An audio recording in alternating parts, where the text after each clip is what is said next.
370 और 35 को वापस लाओगे या इलेक्शन लाओगे? हमारी मांग तो पहले वही वापस करो। अगर उसके बाद ये स्टेट होने से आपका भी फायदा हो सकता है, हमारा भी फायदा होता है कि एक मिनिस्ट्री की एक वो कैलेबरी बन जाएगी, उसके इख्तियारात अपने पास हो सकते हैं कल रियासत के बनने में। कोई भी ऐसा पॉलिसी मैटर पे कोई बयान न दे जिससे अलायंस की बात हो, स्टेटहुड की बात हो। गुजारिश करूं कि जहां तक लोकल इशू का ताल्लुक है, जिसमें पानी का मसला है, बिजली का मसला है, राशन का मसला है, सड़कों का मसला है, पढ़ाई का मसला है, एजुकेशनल हमारा ये बिजली का जो बहरान चल रहा है हमारा, इन पे ये खुले दिल से खुले तरीके से बात करते। उसमें जो हमारा जरिए मार्च था वो भी टेस्ट की मार हमको देना शुरू की है, हम उसमें हटने वाले नहीं है। सिर्फ और सिर्फ नेशनल कॉन्फ्रेंस वाहिद जमात है जो अवामी जमात है, और इसमें हमारा नारा जो है वो सरदारी अवाम का हक है, वो सरदारी अवाम का हक है। अवाम ने हमको बाहर किया है, इंशाल्लाह अवामी कल हमको। नाज़रीन आदाब, आप जुड़ चुके हैं वीवर न्यूज़ 24/7 के साथ। आपका मेज़बान याजमान भाई का प्यार भरा सलाम। तो नाज़रीन, आज हम बात करेंगे NC नेशनल कॉन्फ्रेंस के ऑफिस में, इसमें हम मौजूद हैं। आज हम आपको रूबरू करवाएंगे डिस्ट्रिक्ट प्रेसिडेंट ज़फ़रुल्लाह जी से, और इनसे ही आज जानने की कोशिश करेंगे दफ़ा 370 टूटने के बाद अब सियासी जो पार्टियां गर्म हो रही हैं, इलेक्शन आ रहे हैं, ये किस हद तक इनको देखेंगे। सबसे पहले सर अस्सलाम वालेकुम। शुक्रिया आपका। सर इससे पहले कि आपने जो ये दफा 370 वो हटाने के बाद जो अब ये सियासी सरगर्मियाँ जो शुरू होने जा रही है, इस सिलसिले में जो आपने ये बात छेड़ी, दफा 370 ही नहीं तोड़ा गया, बल्कि उसके साथ साथ में 35A को भी हटाया गया, और 35A को हटाने से वो राजी नहीं हुए कि उन्होंने स्टेट भी तोड़ दी। इसमें दो हिस्सों में तकसीम किया, और जो UTA के नाम से आज हम इस एक मुल्क रियासत और आज इसको यूटी में तब्दील हम जो यहाँ रह रहे हैं, कल तो हमारी मांग है कि दफा 370 वापस किया जाए। जी बिल्कुल बिल्कुल। उसके बाद 35A आपकी मांग 370 और 35A को वापस लाने की, PDP की मांग भी है 370 को वापस लाने की। क्या हमें आगे देखने को मिलेगा, क्या NC अलायंस करेगी? देखिए, अलायंस का जहाँ तक ताल्लुक है, ये मुझे नहीं लगता है ये किसके बारे में अलायंस करना है। ये जो हम स्टेट वापस किए दफा 370 वापस लेने में अलायंस करना है कि इलेक्शन लड़ने में अलायंस करना है। ये जो अब इलेक्शन आ रहे हैं, मैं वही आपके सामने ये दोहराना चाहता था कि पहले तो हमारा मुद्दा है दफा 370 को वापस लिया जाए, उसके साथ में 35A, लेकिन जो स्टेट हुड है जिसको यूटी बनाया गया है, उसको रियासत तो वापस लो। रियासत वापस होने से आपका भी फायदा हो सकता है, हमारा भी फायदा होता है। ये मिनिस्ट्री की एक वो कैलेबरी बन जाएगी, उसके इख्तियारात अपने पास हो सकते हैं कल रियासत के बनने में। और कुछ ऐसे कवानीन भी है जिनमें सेंटर से तो अप्रूवल आनी पड़ती है, लेकिन बहुत सारे हद तक हम खुद भी अप्रूवल यहाँ बनेंगे।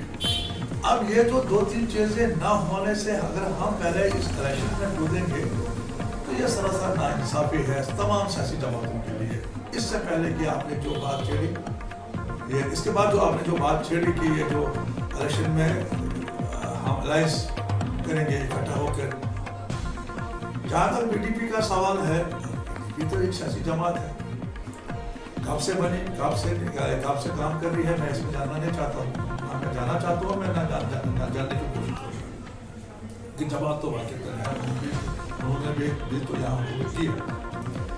लेकिन जो इस वक्त का जो ये सूरत हाल है, यहाँ जो मुलाजिम सरकार, चाहे वो क्लास 4 से लेके A क्लास तक परेशान है, नौकरी करते हैं लेकिन नौकरी ना होने के बराबर है।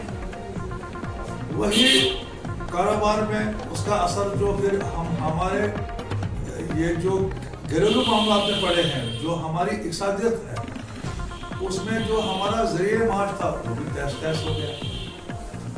अब ये चीज़ें जो हमसे छीनी गई और इसमें फिर हमको आज ये देखने को मिला, जो पहले हुआ करता था, कहीं वो साम्राज्य हुकूमतें हुआ करती थी, वो शख्सी राज था, वो बेगार का ज़माना था, कहीं ऐसा तो नहीं वो लौट के आया।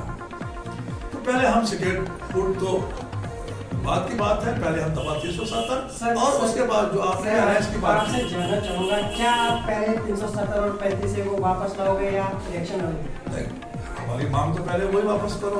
अगर उसके बाद ये स्टेट फूड की बात करते हैं कि हम इलेक्शन बाद आपको स्टेट फूड देंगे, ये नाम तो किसी बात है, क्योंकि इन्होंने तो उस हिंदुस्तान के पूरे मुल्क के मंदिर में एक साथ का एक ही मंदिर है हमारा, वहाँ उन्होंने ये झूठ बोलना, तो बाहर जाके फिर हमसे ये वादा कहाँ पूरा करेंगे कि हम इलेक्शन के बाद ये स्टेट को वापस देंगे।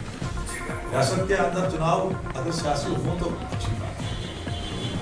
ये भी सर जानना चाहूँगा, एनसी जो आपकी एनसी पार्टी नेशनल कांग्रेस, जी बिल्कुल, हमें ऐसा कहीं नहीं देखने को मिला है जो आपकी वर्कर्स हैं बहुत सारे ढीले पड़े, जिस तरह से देखिए आज प्रेस कॉन्फ्रेंस की मीटिंग थी, क्या हुआ कल कहीं पार्टी के वर्कर चले गए बीजेपी में, ऐसे हमें मतलब कितनी सर कॉन्स्टिट्यूंसी कितनी है, आप कितने तहसील कितने ब्लॉक से आप इसके रेट कितने ब्लॉक नहीं, उसमें तो हमने साफ कह दिया आज इस अपने प्रेस कॉन्फ्रेंस।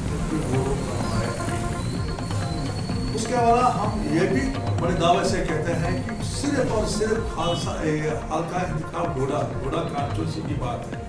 यहाँ जितने भी मेरे हल्के हैं, ब्लॉक हैं, तंजीम, उन सारे हल्के और ब्लॉक में ऐसा कोई नहीं आज तक हमसे जो दूसरी पार्टी में शामिल हुआ, कोई एक वफादार भी नहीं। आप रिकॉर्ड हमारा चेक करो, आप रविंदर सिंह राणा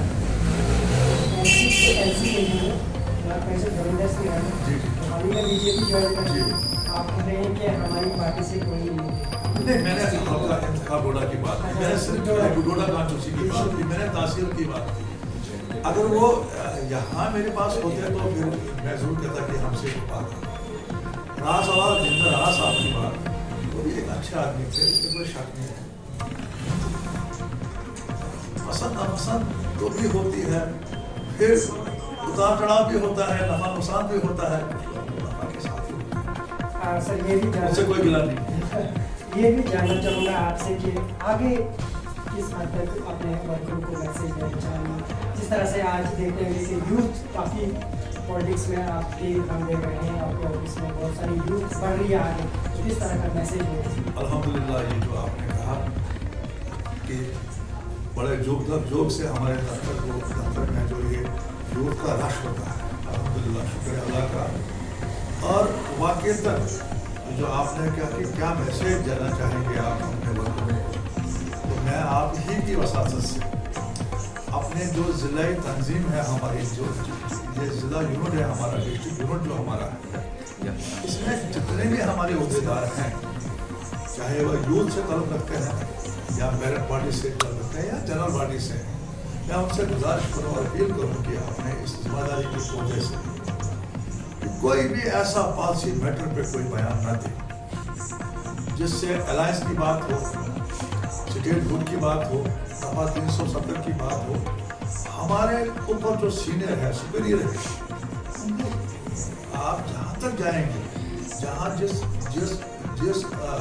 ऊंचाई तक जाएंगे, तो यहाँ से ऊपर हमारी सूबाई कमेटी है, उसके ऊपर स्टेट कमेटी है, उसके ऊपर वर्किंग कमेटी है, उसके ऊपर फैक्स बॉडी है, उसके ऊपर कोर ग्रुप है, उसके ऊपर हमारे फाउंडर है, रहनुमा है, हमारे कायद हैं।